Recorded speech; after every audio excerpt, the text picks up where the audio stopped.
गेल्या 11 वर्षात तुला एकदा पण असा विचार आला नाही की आपल्या पद्मा दीदीला विचारू की ती कशी आहे? मला तुमची खूप आठवण येत होती.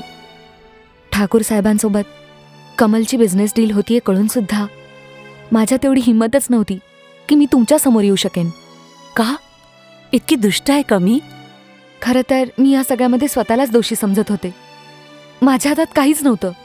तुम्हाला माहितीये मी वैभवसाठी किती वेळ थांबले होते, पण त्यांनी मनात ठरवून टाकलं होतं, जोर स्वतःच्या पायावर उभा राहत नाही तोवर तो परत येणार नाही.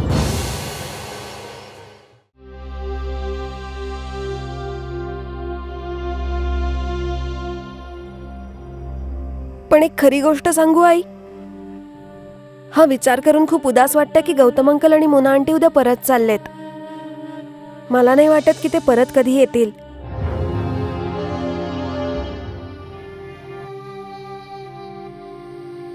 काय झालं आई, तू काही बोलत का नाहीयेस? विचार करतेय नशिबाचा खेळ कधी कधी कसा असतो नी. ही लोक किती चांगली आहेत, किती प्रेम देतात आपल्याला. किती छान झालं असतं जर तू त्यांची सून झाली असतीस, प्रेमात वाढली असतीस, सुख कमवलं असतं. पण वा, छान. म्हणजे शेवटी बाबांचं म्हणणं तुलाही पटलं तर ठीक आहे. तुलाही हेच हवं असेल, दे माझ्या स्वप्नांचा बळी. द्या फेकून मला एवढ्या लांब जिथे अविनाशची नजर सुद्धा पोहोचणार नाही. माझं बोलणं पूर्ण पण करू दिलं नाहीस आणि तात्पर्य जोडलंस.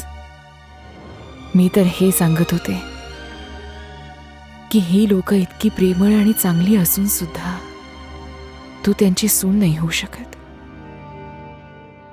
हा नशिबाचा खेळ नाहीये तर काय आहे?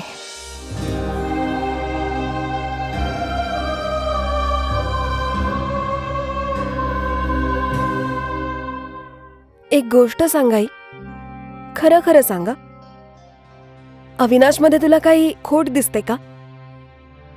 तुला नाही वाटत की आम्ही दोघांनी एक व्हावं?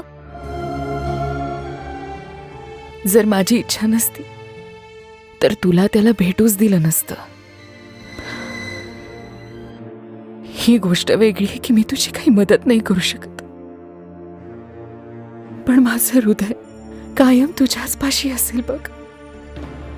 मदत करू शकशील, आणि जरी नाही करू शकलीस ना तरी सुद्धा मला एक समाधान असेल की माझी आई माझ्यासोबत आहे.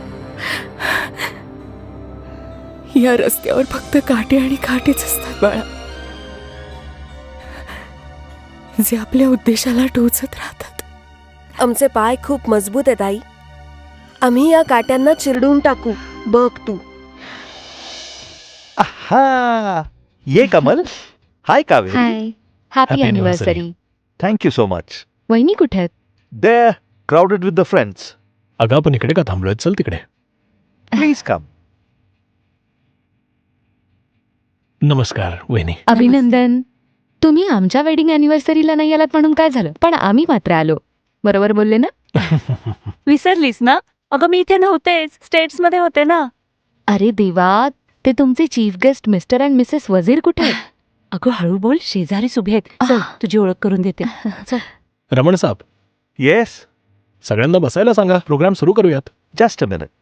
माझे खास पाहुणे येणार आहेत, तुम्ही जाऊन तयारी करा. हं. तू या ना मिस्टर अँड मिसेस वजीरशी भेट. हो या. प्लीज गो.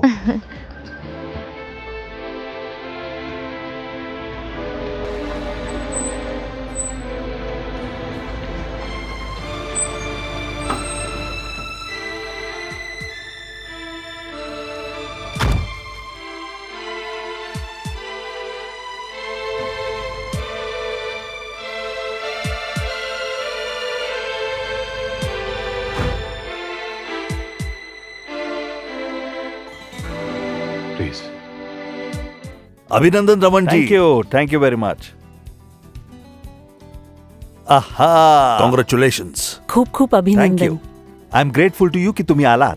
मी तर खूप घाबरत होतो की रणबीर खूप विसराळू आहे. तुम्हाला माझा मेसेज मिळाला की नाही? हे अशा गोष्टी अजिबात विसरत नाहीत. या, सगळी लोक तुमचीच वाट पाहतायत. थँक्यू. जाऊया. हॅलो वाह. अगं कशी कधी आहेस आलीस किती तू? दिवसांनी भेटतीयेस हो, हो इथे हो मी नव्हतीस ना? मस्त आहे अगं हो नाही, मागच्याच माझ्या आठवड्यात त्याची मुलीकडे ऍडमिशन खूप झाली छान. एक्सक्यूज मी, येस मॅडमला सांगा की सुरू करा. हो सर आणि बघा हो हो तुम्ही सगळीकडे नक्की. लक्ष नीट करतो मी करतो. Hello hi how are you नमस्कार आणि कशा How आहात are तुम्ही you? First class. तुम्ही तुम्ही कसे कसे आहात? आहात? हॅलो कावेरी हाय पद्मा.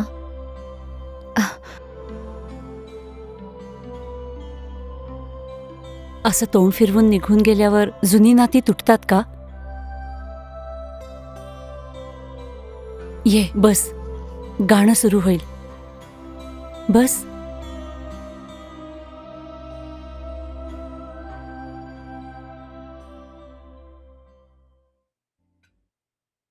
साहेब, या बायकांच्या दिशेने कुठे पळत आहात तुम्ही? इथेच बसूया ना आपण ड्रिंक्स पीत. इथून आपण स्टेजवरची मजा घेऊया. या ना, बसा ना प्लीज. तुम्ही जर म्हणत असाल तर नक्कीच बसूया. Thank you very much. बसा. गेल्या 11 वर्षात तुला एकदा पण असा विचार आला नाही की आपल्या पद्मा दिदीला विचारू की ती कशी आहे? मला तुमची खूप आठवण येत होती. ठाकूर साहेबांसोबत कमलची बिझनेस डील होतीये कळून सुद्धा माझ्यात एवढी हिंमतच नव्हती की मी तुमच्या समोर येऊ शकेन. का? इतकी दुष्ट आहे का मी? खरं तर मी या सगळ्यामध्ये स्वतःलाच दोषी समजत होते. माझ्या हातात काहीच नव्हतं. तुम्हाला माहितीये मी वैभवसाठी किती वेळ थांबले होते. पण त्यांनी मनात ठरवून टाकलं होतं, जोर स्वतःच्या पायावर उभा राहत नाही तोवर तो परत येणार नाही. जे व्हायचं होतं ते तर झालं.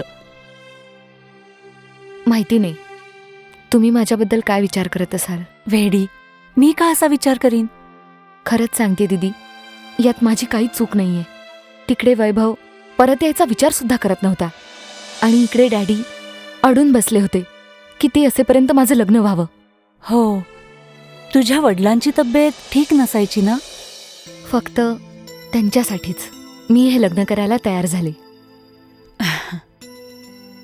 कमल नयन सिंग बरोबर लग्न करून मला नाही वाटत की तुझं काही नुकसान झालं असेल. ते खूप चांगले आहेत. अगदी मनापासून माझ्यावर प्रेम करतात. हे ऐकून खूप आनंद झाला. देव तुला कायम सुखात ठेवेल. He is very understanding. And so handsome. किती डिग्निफाईड वाटतो.